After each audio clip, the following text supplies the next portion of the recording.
Alrighty then, today we're going to be carrying on my rounding up of the best books that I read in 2020, and in today's video we're looking at the best Gothic horror books that I read in 2020. Now, of the general categories of book that I read, I actually didn't read that much Gothic horror this year.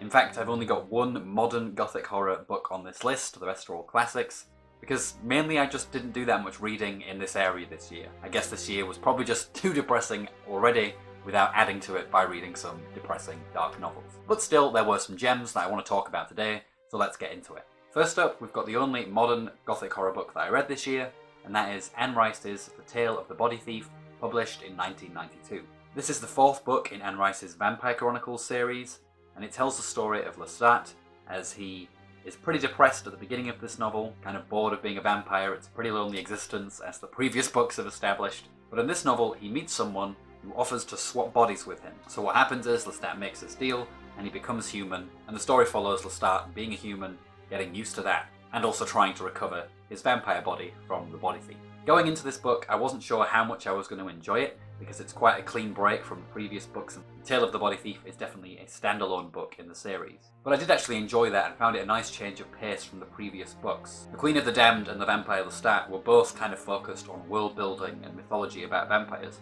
which was really cool and interesting because Anne Rice has a cool take on that stuff. But in this book, she doesn't really have any of that world building mythology stuff. She just tells a self-contained, more action-packed, for her anyway, story, and so that was a really nice change of pace. And it was also just more satisfying as a book, because with the Vampire Lestat, for instance, the second book, it kind of ended on a cliffhanger. It was much nicer to have this self-contained story this time around. I also really enjoyed seeing Lestat go back to being human, and realising that being a vampire might have its disadvantages, but also so does being human. You know, you have to do some pretty gross things if you're a human being that vampires, luckily for them, don't have to do.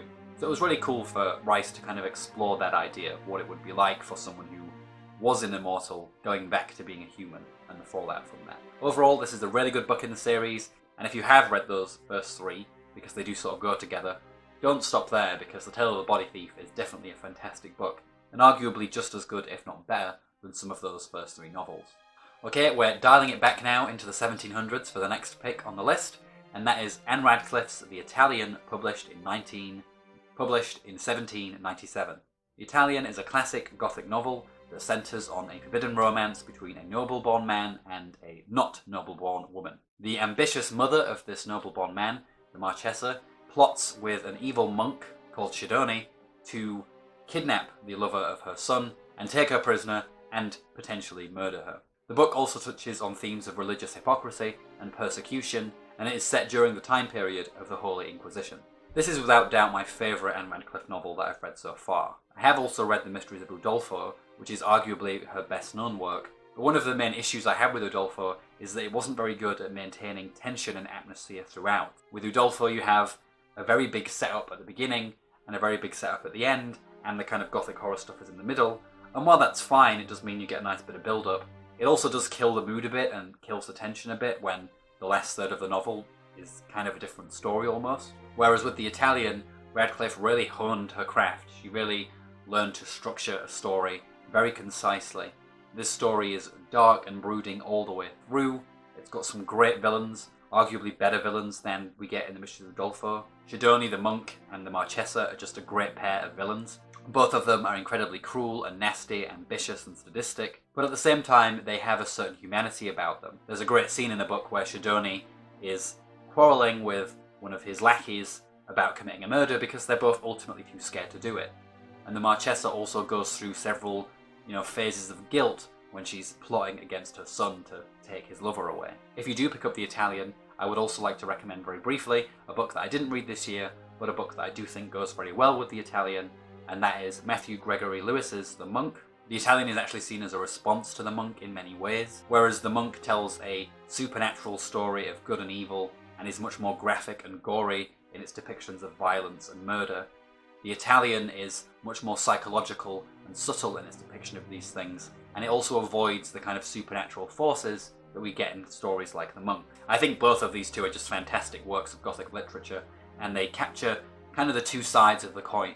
On the one hand you have Lewis's The Monk, which is this gory Gothic horror, which you can trace down into like modern horror films, and on the other hand you have Radcliffe's more internal psychological horror, which you can see going into things like suspense and also psychological horror as well. So yeah, these are a great pair of books, and especially the Italian, I think, as a Gothic classic, if you like Gothic literature, this is definitely one of the books to read, because it was so influential on so many of the more well-known Gothic writers. Next on the list we have Faust, Part 1, by Goethe, published in 1808.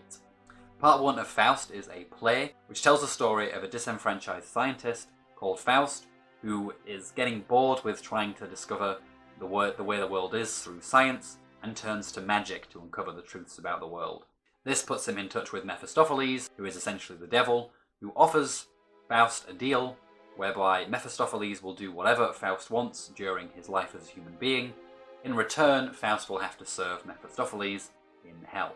There are two parts of Faust. I've only read the first one so far, but part 1 mainly centres around the relationship between Faust and a woman called Gretchen, which is a romantic relationship that results in some pretty tragic consequences. Now, I don't actually know if Faust is seen to be a work of Gothic literature, but at least as a reader it felt to me like it had many of the hallmarks of Gothic literature, and is certainly something that has inspired a lot of Gothic literature, which is why I thought I'd include it on this list rather than the classics.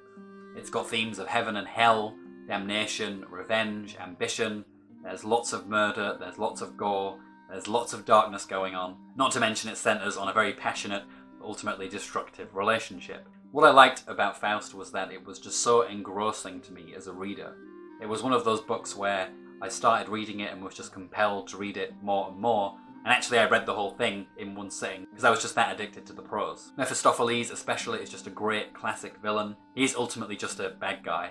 There's not much in terms of redeeming qualities or psychological complexity there, but what he is charming, witty, intelligent, and it makes a lot of sense for why someone like Faust would be tempted by this creature. And I always like these kinds of villains. Even when they're just pure evil villains, it's nice when they just have a lot of charm to them, a lot of wit to them. You know, they just come across as really colourful, bright characters. I also thought that the tragic relationship with Gretchen and Faust was really well done too.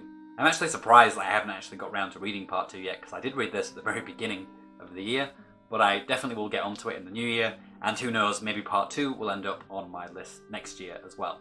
Next on the list we have Wuthering Heights by Emily Bronte, published in 1847. Wuthering Heights is a family saga novel that centres on the relationship between Catherine Earnshaw, who is a willful, somewhat spoiled girl, and her adoptive brother Heathcliff, who is a gypsy foundling who gets brought home by Catherine's father while she's a child. Growing up, these two develop an incredibly intense relationship with one another. When they get a bit older, Catherine finds herself torn between her desire for the wild and crazy Heathcliff and the more refined and socially acceptable Edgar Linton. Ultimately, the destructive aftermath of this love triangle results in Heathcliff taking revenge on several generations of Earnshaws and Lintons. Wuthering Heights is definitely one of my favourite classic novels, and it's one that I actually reread this year, but still is one of my best reads of the year. I love its bleak, unrelenting atmosphere. I love the fact that none of the characters are sympathetic in any real way. They all do terrible things, they're all very cruel to each other, they're all horrible people, and that to me just makes it all the more interesting to follow their stories. I also like how it explores some of the darker dimensions of love. I have heard people say that because Wuthering Heights is a destructive story, it's about abuse, that it's not a love story. And I disagree with that. I actually think it is a love story. It's just a love story that's focusing on the dangerous aspects of love, the dark places that it can take you to. You could also read the story more symbolically as a fight between nature and civilization. On the one hand you have Heathcliff, who is this wild gypsy foundling who seems to come out of nowhere and is incredibly in touch with his emotions and his rage. And then on the other hand you have Edgar Linton, who is this socially acceptable, refined man. And between these two men you have Catherine, who is kind of torn between these two opposing forces. However you take the story, whether you focus on the love aspect, whether you focus on the social aspect, or whether you focus on this kind of nature aspect, I think it's just a fantastic novel. It's rich with symbolism. Bronte's writing style is beautiful, poetic, brooding, just all the things that you want from a Gothic novel.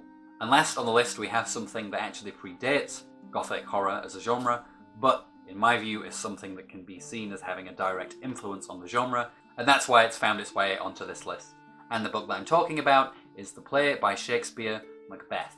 I don't think I really need to summarise this play, I imagine most people know it, but for those of you that don't, Macbeth tells the story of an ambitious Lady and Lord Macbeth and Lady Macbeth who plot to overthrow a king in order to advance their political position, and then it follows the consequences of this as both of them start to go absolutely crazy. As I said, this isn't technically a Gothic piece of literature, but it does have many of the hallmarks of Gothic literature. The main thing this time just being this incredibly dark, unrelenting Gothic atmosphere.